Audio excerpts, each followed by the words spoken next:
Phone में मौजूद हर एक ऐप, हर वेबसाइट जो हम इस्तेमाल करते हैं, असल में कोड की एक भी लाइन लिखने से बहुत पहले एक अदृश्य ब्लूप्रिंट बनाया जाता है। तो आज हम इसी छिपी हुई बिल्कुल व्यवस्थित योजना को उजागर करने वाले हैं जो हर सॉफ्टवेयर के दिल में होती है। और यही वो सबसे बड़ा सवाल है जो हमें इस सफर पर ले जाएगा। मतलब एक इंसानी आइडिया से लेकर मशीन के एक्शन तक का ये जो सफर है, यही तो प्रोग्रामिंग की कला है। चलिए इस प्रोसेस के हर कदम को करीब से समझते हैं।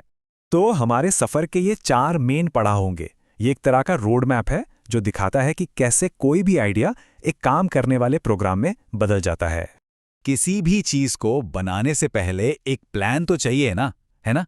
प्रोग्रामिंग में बस उसी प्लान को हम एल्गोरिदम कहते हैं। यहीं से शुरुआत होती है जहां हम एक आइडिया को एक साफ सुथरी प्रक्रिया में बदलते हैं। तो असल में ये एल्गोरिदम है क्या चीज? देखिए, इसे एक रेसिपी की तरह समझिए। ये किसी भी प्रॉब्लम को सॉल्व करने के लिए स्टेप बाय स्टेप इंस्ट्रक्शंस का एक सेट है। ये एक इनपुट लेता है, उस पर कुछ काम करता है और फिर एक आउटपुट देता है। यही किसी भी कोड का असली दिमाग होता है। चलिए इसे एक बहुत ही सिंपल से उदाहरण से समझते हैं। 2 नंबर्स को जोड़ना। प्रोसेस बिल्कुल सीधा है। शुरू करें, 2 नंबर इनपुट मिलें, उन्हें जोड़ दें, जो नतीजा आए उसे दिखाएं और फिर खत्म कर दें। हर एक इंस्ट्रक्शन बिल्कुल साफ और सटीक है। यही तो एल्गोरिदम की ताकत है, मुश्किल से मुश्किल काम को छोटे छोटे आसान स्टेप्स में तोड़ देना। अब सबसे मजेदार बात क्या है एल्गोरिदम की? वो ये कि ये किसी एक प्रोग्रामिंग लैंग्वेज से बंधे नहीं होते। ये यूनिवर्सल ब्लूप्रिंट की तरह है। इन्हें बिल्कुल सरल इंसानी भाषा में लिखा जाता है ताकि कोई भी उन्हें समझ सके, इससे पहले कि उन्हें कोड में बदला जाए। लिखा हुआ प्लान तो ठीक है, पर किसी चीज को देखकर समझना ज्यादा आसान होता है ना?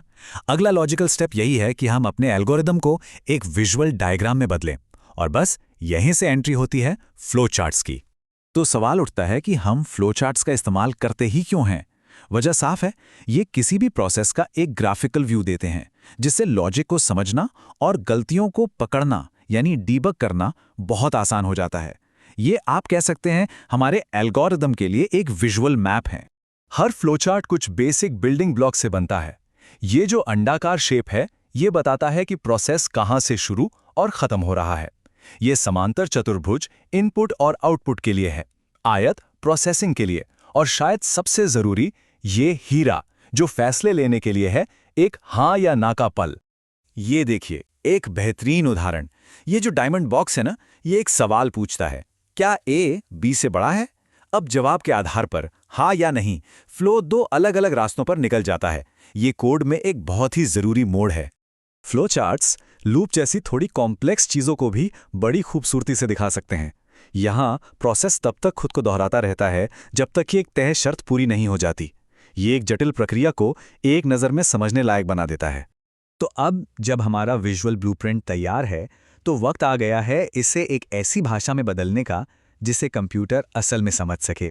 देखिए, मोटे तौर पर प्रोग्रामिंग लैंग्वेजेस को 3 कैटेगरीज में बांटा जाता है। मशीन लैंग्वेज, जिसे कंप्यूटर सीधे समझता है, असेंबली लैंग्वेज जो उससे एक स्टेप ऊपर है, और हाई लेवल लैंग्वेजेस जो हम इंसानों के पढ़ने और समझने के लिए सबसे आसान बनाई गई हैं। तो यहाँ एक तरह का ट्रेड ऑफ है। लो लेवल लैंग्वेजेस स्पीड और एफिशिएंसी के लिए बनी है, पर ये बहुत कॉम्प्लेक्स होती हैं। वहीं दूसरी तरफ पाइथन जैसी हाई लेवल लैंग्वेजेस को समझना और लिखना तो आसान है, पर इस आसानी की कीमत थोड़ी परफॉर्मेंस में चुकानी पड़ती है। एक बार कोड लिख दिया तो इसका मतलब ये नहीं कि काम खत्म हो गया। असल में एक बहुत जरूरी हिस्सा तो अब शुरू होता है, ये पक्का करना कि प्रोग्राम वैसा ही काम कर रहा है जैसा उसे करना चाहिए। यहां एक बहुत जरूरी फर्क समझना होगा टेस्टिंग और डीबगिंग के बीच। टेस्टिंग का मतलब है गलतियों या बग्स को ढूंढना, मतलब ये पता लगाना कि कुछ गलत है, और डीबगिंग का मतलब है उस गलती की जड़ तक पहुंचना और उसे ठीक करना, मतलब ये पता लगाना क्यों गलत है और उसे ठीक कैसे करें। प्रोग्रामर को कई तरह की गलतियों का सामना करना पड़ता है। सिंटैक्स एरर को आप कोड की ग्रामर मिस्टेक समझ सकते हैं। रन टाइम एरर वो हैं जो प्रोग्राम चलते चलते अचानक आ जाती हैं, और सबसे खतरनाक होती हैं लॉजिकल एरर, मतलब प्रोग्राम चलता तो है पर नतीजा गलत देता है।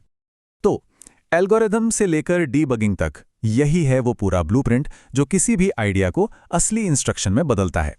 हमारे चारों ओर की हर टेक्नोलॉजी इसी सावधानी भरी प्रक्रिया से गुजरी है और ये हमें इस सवाल पर छोड़ जाता है, अगली कौन सी समस्या है जिसे कोई हल करना चाहता है और उस ब्लूप्रिंट का पहला कदम क्या होगा।